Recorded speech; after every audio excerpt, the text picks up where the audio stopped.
예, 오늘 말씀을 여러분과 함께 나눌 것은 여호와 샬롬. 한번 따라합시다. 여호와 샬롬. 여러분, 만약에 이스라엘 유대인들을 만나셨을 때 우리가 이 히브리어를 할 수 있는 것 중에 하나가 이 샬롬입니다. 그래서 이 샬롬이라고 말을 하면요, 유대인들은 바로 반응을 해요. 샬롬하고 예, 하나님의 평강, 하나님의 평강이. 여러분, 예루살렘의 살렘은 샬롬에서 온 말입니다. 예, 하나님의 평안이 있는 도시.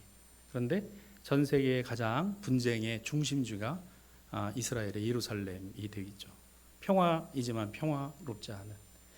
그래서 이 샬롬, 평화, 평안이라는 말은 하나님의 평안, 그러니까 사람에게서 발현되는 것이 아니라 하나님으로부터 오는 것이라는 의미를 갖고 있습니다. 사사시대에 들어왔어요. 사사시대 역사적 개관을 우리가 잠깐 하자면 시기로는 청동기에서 전기 철기 시대로 넘어가는 시대입니다. 오늘 본문에도 보면은 가나안 왕 하솔의 야빈이라고 철병거 900대를 가지고 있었다. 이거 굉장히 강조해서 지금 나와 있는데요. 안 돼요. 게임이 안 되는 얘기입니다. 전쟁이 안 됩니다. 이스라엘은 여기에 될 것도 못 돼요. 안 됩니다. 왜? 광야를 건너왔어요. 40년을. 그들의 주업은 목축입니다. 농사 짓는 법 몰라요. 가나안은요, 농경 문화 안에 있었어요. 그리고 이미 그들에게는 신이 있었습니다. 그들의 신. 그래서 하나님께서 그토록 광야에서 강조하신 것은 나 외에 다른 신을 두지도 말고 섬기지도 말고 만들지도 말고 너희가 가나안 땅에 들어가면 이라는 전제. 그러니까 이 사사시대로 들어와서는 이어 여호수아와 갈렙 이후에 이 가나안 땅을 분배를 받았지만 무주공산이 아니라는 거죠. 비어있지 않았습니다. 여리고도 있을 것뿐만 아니라 아이성도 있을 뿐만 아니라 이런 하솔 같은 저희 목사님들이 이스라엘에 갔을 때 이 하솔을 가봤는데요. 대단합니다. 그 유적이 그러니까 그 식량 창고와 그 물을 공급하는, 그러니까 이 시대 사사 시대 때 이미 그 터가 잡혀져서 갖고 있었던 여러분, 이 시대의 전쟁, 그걸 정복해 들어가고 점령해 들어가는 데 있어서 성을 지키는 쪽하고 공격하는 쪽하고 어디가 더 유리할까? 지키는 쪽이 유리합니다. 그래서 이 공성전 자체는 보통 간단한 일이 아니에요. 그런데 그 가나안을 대표하는, 그러니까 이제 실제로 가나안 전체를 다스린 게 아니라 그 정도로 강력했던 이 하솔의 야빈 같은 경우에도. 그런데 이 사사기가 지금 우리에게 주고 있는 것은 강력한 지도자, 그런 강력한 군주가 이 같은 문제를 해결해 갔다라는 말을 하고 있지 않다는 겁니다. 이스라엘은 철제 무기도 없었어요. 여러분, 이 철기 문명이 가장 중요한 것 중에 하나는 제철 기술입니다. 그 야철장을 갖는 거예요. 우리 시대 때는 부여와 사만 시대, 그 다음에 우리 가야 문화가 철기 문화. 그래서 김해박물관 가보면은 철제로 다 돼 있죠. 그래서 그 투고하고 다 돼 있습니다. 여러분, 철하고 구리하고, 그러니까 구리 합금인 청동기하고 철하고 싸우면은 당연히 철이 이기죠. 제가 우리 목장의 젊은 친구들에게 물어봤어요. 지금은 어떤 시대일까? 그랬더니 AI 시대, 정보화 시대라고 얘기를 해서 그것도 맞는데, 여러분, 지금 무슨 시대입니까? 지금도 철기 시대입니다. 지금도 철기 시대예요. 후기 철기 시대입니다. 여러분, 우리나라 국가 기관 산업 중에 가장 중요한 곳이 어디예요? 포항 종합 제철입니다. 우리나라 포스코 강판은 세계에서 탑입니다. 그다음에 현대제철, 광양제철, 여기서 뽑아내는 철은 세계 탑 클래스 철이에요. 그래서 우리 자동차 강판도 포스코 강판은 세계에서 제일 탑 클래스에 올라가 있는 강판입니다. 그러니까 박정희 대통령 때 차관을 들여서 포항에다 종합제철을 한 건요, 정말 탁월했던 거예요. 그러니까 이 제철 기술은요, 철을 갖는다는 것은 국가의 중공업, 그러니까 기간 산업의 가장 중요한 핵심인데, 이 제철 기술을 어디서 갖고 왔어요? 일본에서 가져왔습니다. 이거 가르쳐 줄까요? 절대로 안 가르쳐 줍니다. 여러분, 철은요, 잘못하면 어떻게 돼요? 깨집니다. 깨져요. 근데 이 포항제철은요, 1년 365일 불이 꺼지지 않습니다. 만약에 불이 꺼지면 저 문제가 돼요. 왜? 강판에 문제가 생깁니다. 균열이 생겨요. 그러니까 이토록 철이 중요한. 그런데 지금 사사시대 때 지금부터 2500, 3000년 전 훨씬 전에 그때의 철제를 갖고 있었다. 이스라엘 백성들이 거기에 와서 그거를 넘어선다. 이거는 거의 불가능에 가까운 이야기입니다. 그런데 이 사사시대 기록은 전승의 기록이 아니라 신앙의 기록이라는 거예요. 여러분, 우리의 삶에 중요한 것은 뭘까? 세상을 살아가는 지혜뿐만 아니라 그 세상 속에서 하나님이 우리에게 어떻게 역사하시는가를 발견하는 지혜입니다. 이게 가장 중요한 포인트라는 거죠. 또 하나, 오늘 이 3, 4, 5장에 보면 여자가 나와요. 드보라가 나옵니다. 여인입니다.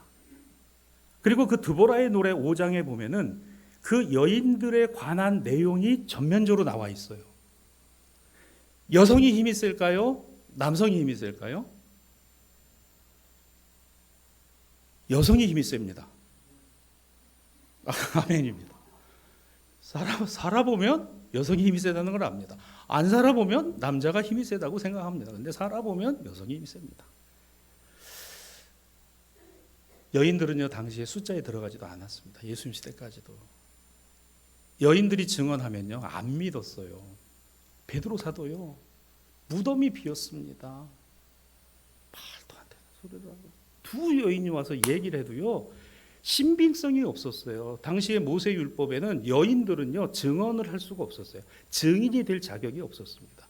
예수님이 5,000명을 먹이실 때 여자와 어린아이는 숫자에 포함도 안 됐어요. 바울이 편지를 보낼 때는 여인들은 교회에서 잠잠하고 수건 뒤집어 쓰고 그렇게 예배 드리라고 그런 얘기를 했었던 시대입니다. 그런데 시대와 문화가 그러했다 할지라도 하나님은 그러한 여인들을 통해서 일하시고 그러한 연약함을 통해서 강함이 되게 하신다. 드보라는요, 대단한 철의 여인이 아닙니다. 연약한 여인.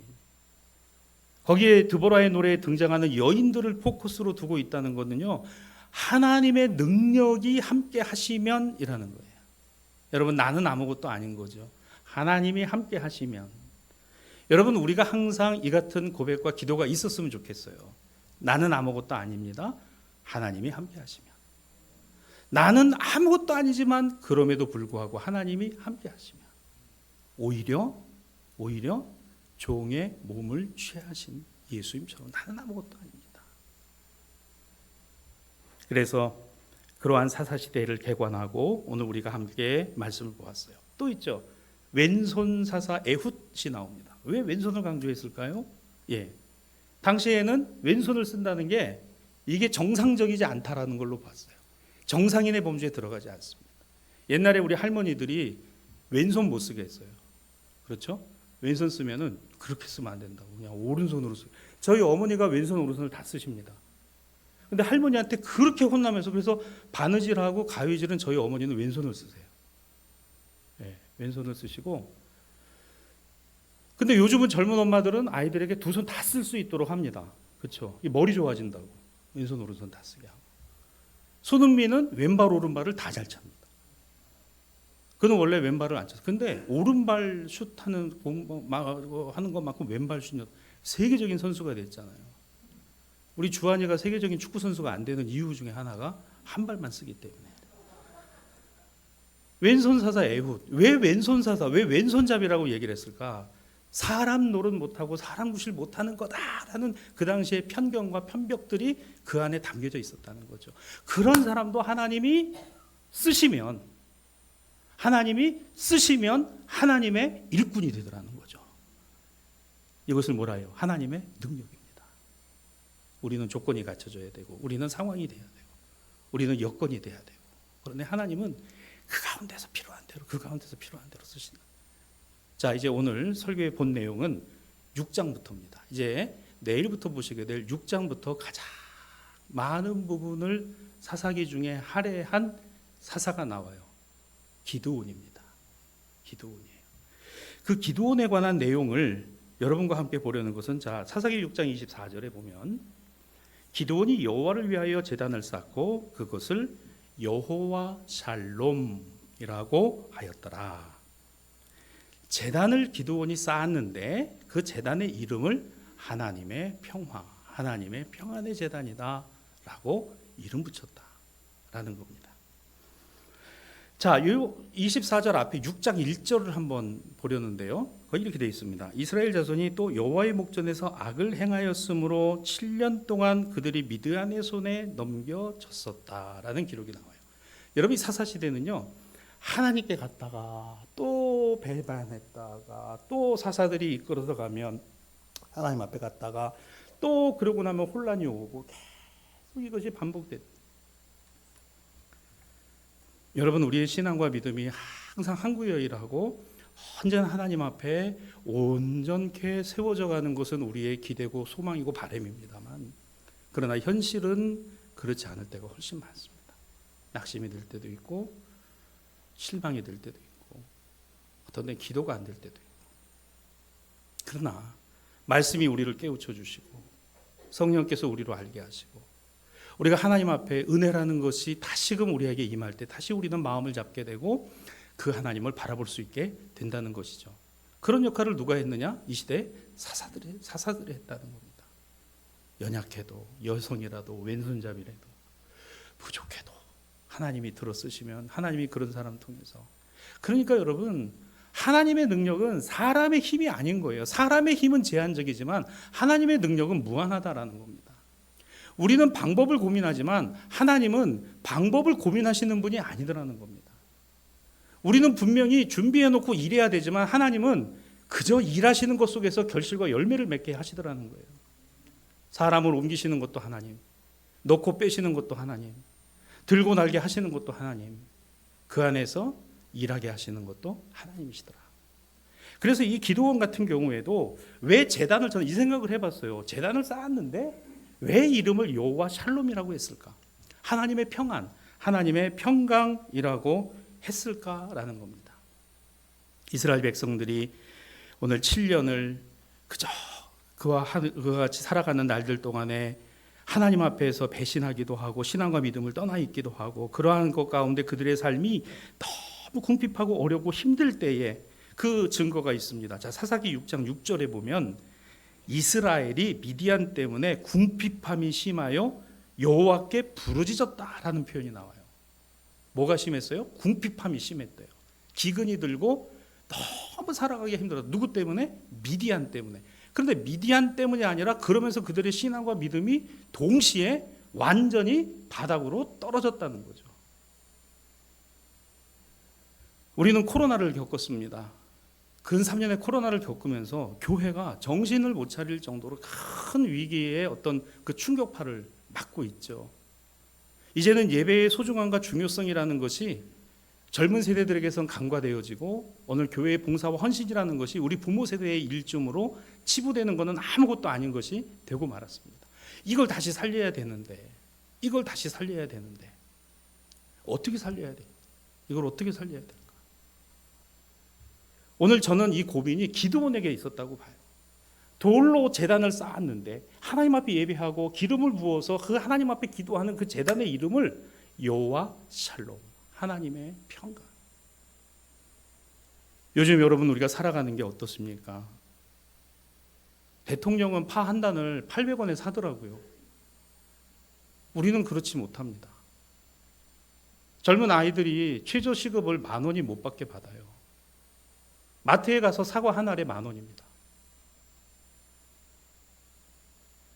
저는 이와 같은 상황들을 우리가 어떻게 타개하자 그런 얘기를 하려는 게 아니에요. 너무너무 살기 힘들고 어려운, 여기 해법이나 방법은요, 누가 얘기하는 게 해법이고 방법이라고 생각하지 않습니다. 그런데 문제는 우리는 이 시기를 통과하고 이와 같은 시기 안에서 살아내야 한다는 것이고, 그 삶의 중심에 신앙과 믿음이 있어야 된다는 변치 않는 사실을 갖고 있다는 거죠. 네, 분명히 그렇습니다. 너무너무 힘들고 너무너무 어려운데, 근데 문제는 이와 같은 내용을 우리 젊은 세대들이 공감하고 젊은 세대들도 인정할 수 있어야 된다는 거죠. 맞다. 저는 이번에 받은 은혜 가운데 그 허천혜 목사님 말씀 속에 참 중요한 어떤 그런 그 아이템 하나를 이렇게 제가 느꼈어요. 아이들이 교회 와서 예배나 이런 설교나 내용들 어렵고 잘 몰라도 부모님하고 또는 할아버지 할머니하고 같이 예배드리면서 그 모습을 보면서 나는 잘 모르지만 저렇게 열심히 교회에 오시고 기도하고 예배드리는 것이 어느덧 그 마음속에 켜켜이 쌓여서 그들의 신앙이 되고 믿음이 된다라는 거예요. 분명히 그렇다는 겁니다. 여러분, 출애굽 세대들이 요단을 건너 들어가기 전에 모세가 신명기에서 강조했던 것 있죠. 광야 생활을 복귀하고 반복하면서 강조했던 것 있죠. 너희가 저 가나안에 들어가게 되면 뭐 새로운 법을 줬나요? 아닙니다. 그러나 너희 하나님 여호와, 그 하나님을 너희가 붙들고 살아가면, 이거였어요. 그게 신명기의 가장 중요한 주제였다는 거죠. 여러분, 우리 사랑하는 성도 여러분, 여러분들이 이제는 연세들도 이제는 많으시고 이제 우리 교회도 전체적으로 연령대가 높아져 있습니다. 그러나 그 높아져 있는 여러분들이 여러분의 이 기도의 자리에서, 예배의 자리에서, 신앙의 자리에서, 믿음의 자리에서 이 자리를 잘 지켜가시는 것만으로도 저는 우리 자녀와 후손 세대들이 반드시 배울 거라고 믿습니다.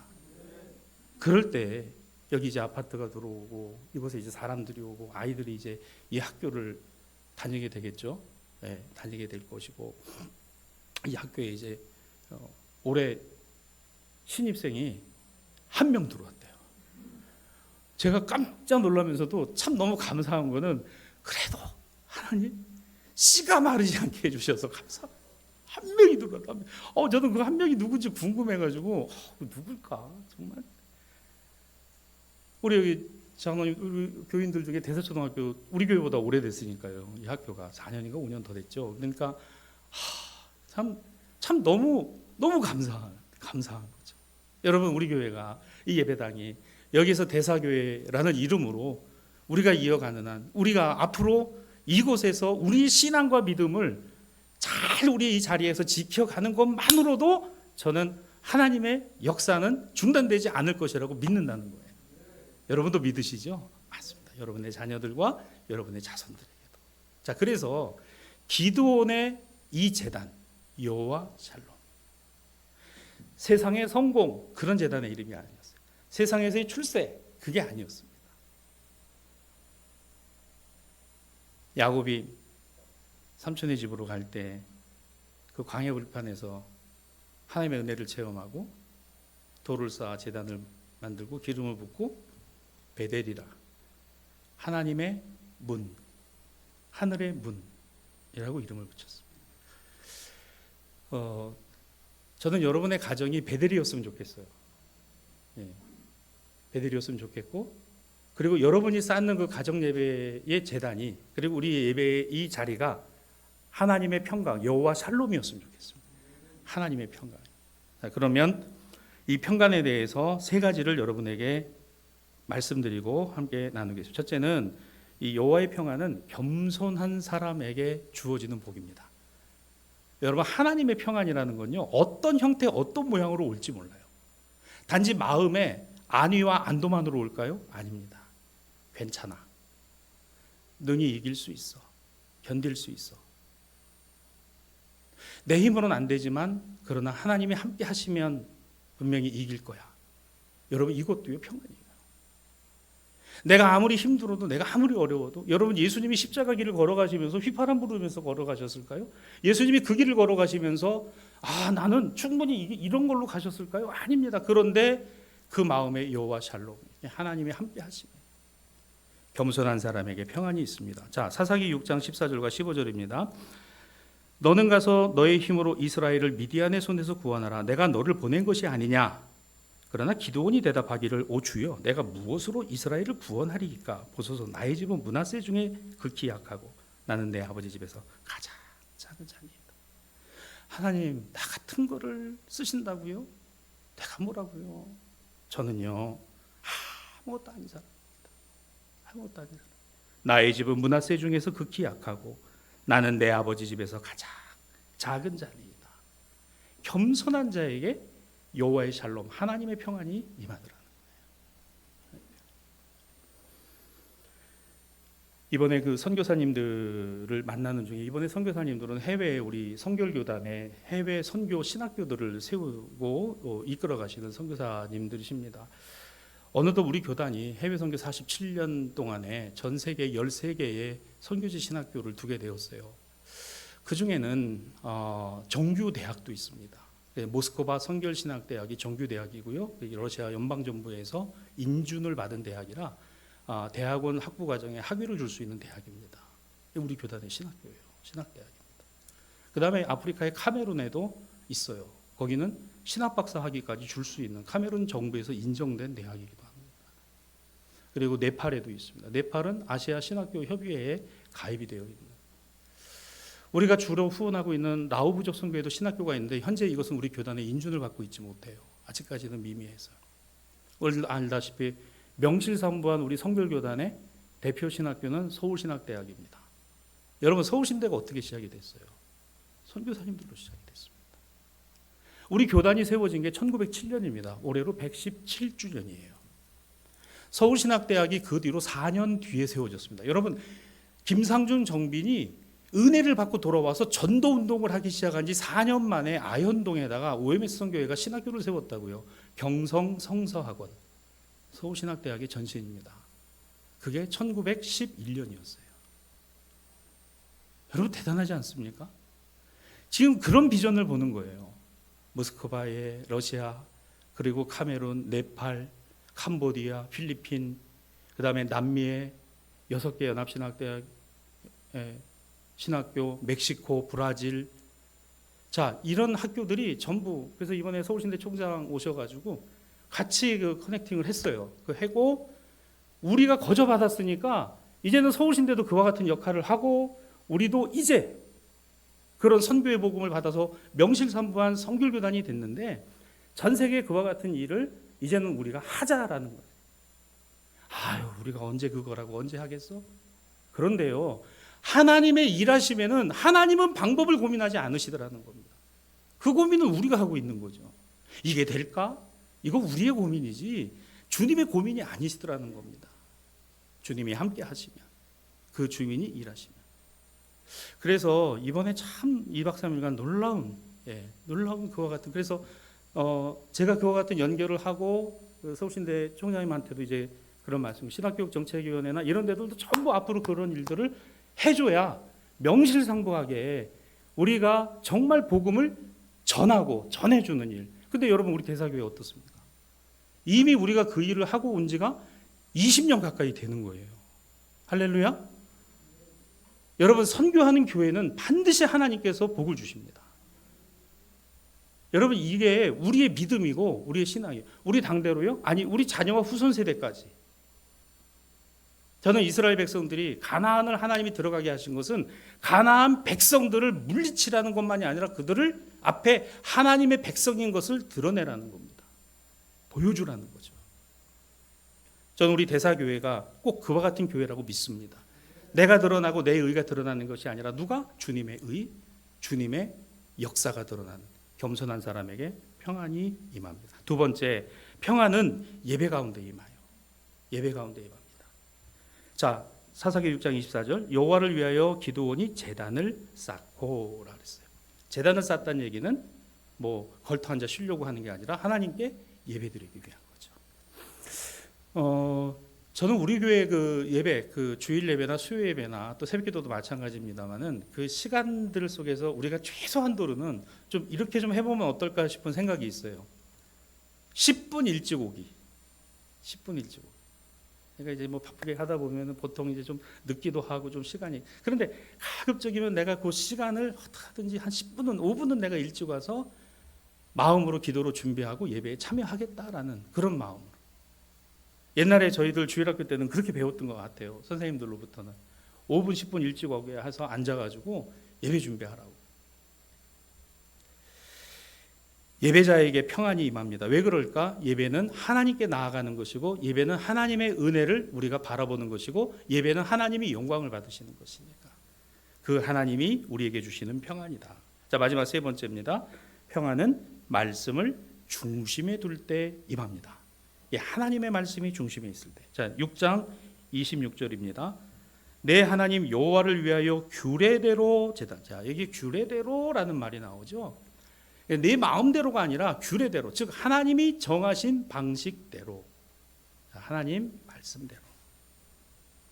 여러분, 어쨌든 하나님 말씀대로 살아가려는 그와 같은 모습이 신앙의 모습이고 믿음의 모습이라는 거죠. 우리 아버지와 어머니들이 보여주셨던 모습, 우리 할아버지와 할머니들이 보여주신 모습, 또 오늘 여러분들이 부모로서, 할아버지와 할머니로서 자녀손들에게 보여주시는 모습, 그와 같은 신앙과 믿음. 말씀을 마무리합니다. 여호와 샬롬. 요한복음 14장 27절, 예수님께서 이런 말씀을 하셨습니다. 평안을 너희에게 끼치노니 곧 나의 평안을 너희에게 주노라. 내가 너희에게 주는 것은 세상이 주는 것과 같지 아니하니라. 너희는 마음에 근심하지도 말고 두려워하지도 말라. 아멘. 이 말씀이 그저 말씀이 아니라 여러분이 이 말씀을 중심에 두고, 이건 주님의 말씀입니다. 오늘 이 말씀이 저와 여러분에게 여호와 샬롬이 되어질 줄로 믿습니다. 근심이 없어 근심 안 하는 거 아니고, 두려워하지 않아서 두려워하지 않는 게 아니에요. 근심 앞에서, 두려움 앞에서도 그 주님의 말씀을 내가 붙들기 때문에 평안하고, 그 안에서 담대하라, 내가 세상을 이기었노라. 그 말씀이 오늘 나를 있게 하고 살게 한다는 것. 이 한 주간 또한 신앙과 믿음 안에서 거룩하고 경건하게 경험하게 되는 저와 여러분들이 되기를 주님의 이름으로 축원합니다.